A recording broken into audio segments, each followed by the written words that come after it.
Back in the day when you would be making a video game, the context and the narrative of what you were doing were very ancillary to the actual gameplay. Storytelling for the past 30 years in gaming has gone from the simplest of, okay, I've got to jump over these things, climb these ladders and save the girl, to these expansive stories which give you backstory to the enemy, backstory to the heroes. I missed my family. I'll kill every one of these bastards. The storyline is going to make Gears 2 darker than the first game.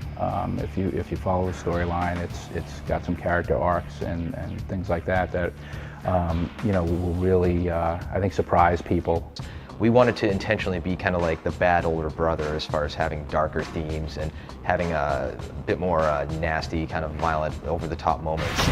Humans are no strangers to war. After all, we've been fighting for as long as we can remember.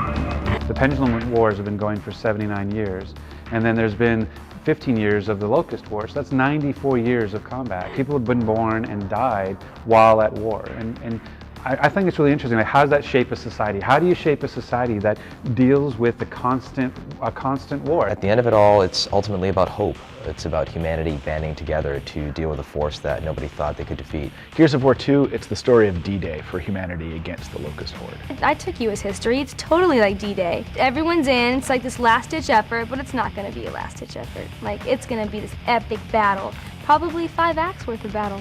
When you have nothing left to defend, you have but one choice, which is to attack. And this is basically it, is that they've put all the pieces together, and all the pieces show that if they do nothing, if they just continue to defend and sort of claim what they already have, that they will lose it all. We think that we're doing all well. We think that we're winning, you know. The locusts are down. We know how to kill them. No. Okay, so they're back. They're taking over the planet again. There it is. The beginning of the end. They're seemingly stronger because now whole cities are sinking into the ground and you don't know why. So Delta Squad is 4 close friends. Marcus Phoenix is our badass anti-hero. His best buddy, Dom Santiago. And then we've got Gus Cole, who's the over-the-top thrashball player turned soldier, and Damon Baird, who's our scientist.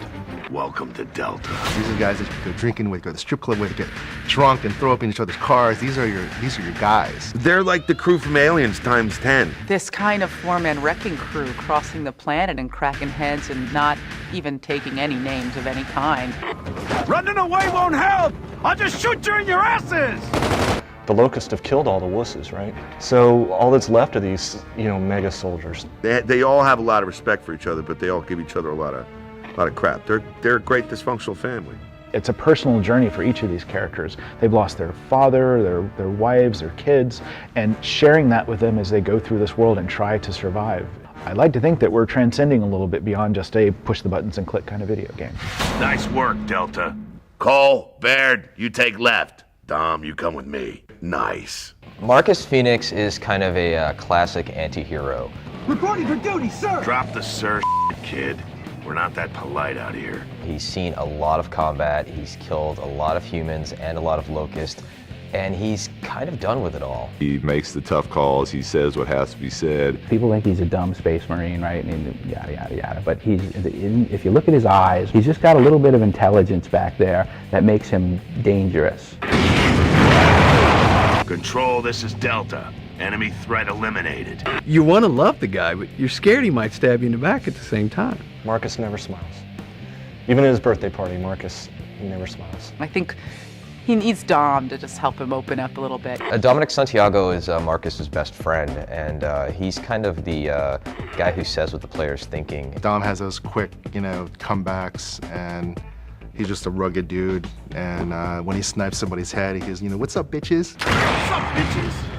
In the days following the Locusts' attack, they lost their children, him and his wife Maria, and she went almost crazy with grief and went missing one day. Aw, boo-hoo. Okay, it's hug. What do you want, like a tampon and a chocolate bar? Like, what do you want me to do? She's dead. And if she's not, she probably left you, I don't know. At the opening of Gears 2, Dom has a lead on her, where she might be. You ever seen this woman? Something about her face does seem familiar. He deserves love. He won't get it, but he deserves it. Maybe him and Baird could hug it out at some point. Baird's kind of like the wuss of the group. He's different than Dom. Like, Dom's like this emotional wuss, But Baird is kind of like the, ooh, blood, I don't want to eat that. Baird is the smartass, who's the tech savvy one. He's not the guy who's cocky and doesn't pull his weight. He does his job. Yeah, baby! Is that gotta be? Man, Coltrane, that's the funniest dude on the game. He's that perfect kind of, comic relief in the middle of the fight. He's a Coltrane, baby. Woo! Right? In the flesh, baby. Coltrane is like this hyperactive, just mountain of a man. He's just a wild child. He's a former athlete.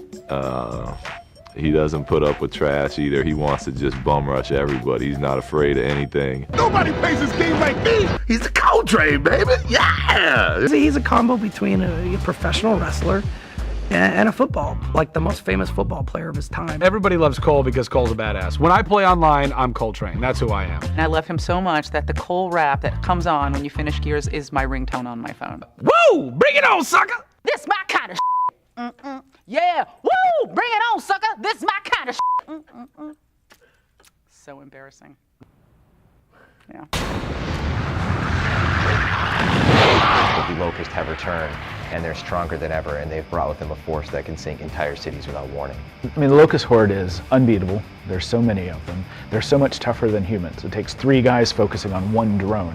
They're intelligent savages. They take cover, they don't want to die, and they know how to use weapons, they know how to use armor, they know how to use tactics. Monsters are one thing, okay? But monsters with guns, that's a whole nother thing. Damn, so this is what the Inner Hollow looks like. I mean, the Locust is this group that lives in a series of caves underground, right? Where they grew and, proliferated, had parties and built buildings, and then they came out, right? Anytime you feel that rumbling in the game and you're like, crap! Crap, where are they coming? What are you gonna do? Huh? What are you gonna do? I'm coming. I'm over here. I'm over there. See? You don't know what to do. You're confused. You're scared. You're intimidated, right? It's beautiful.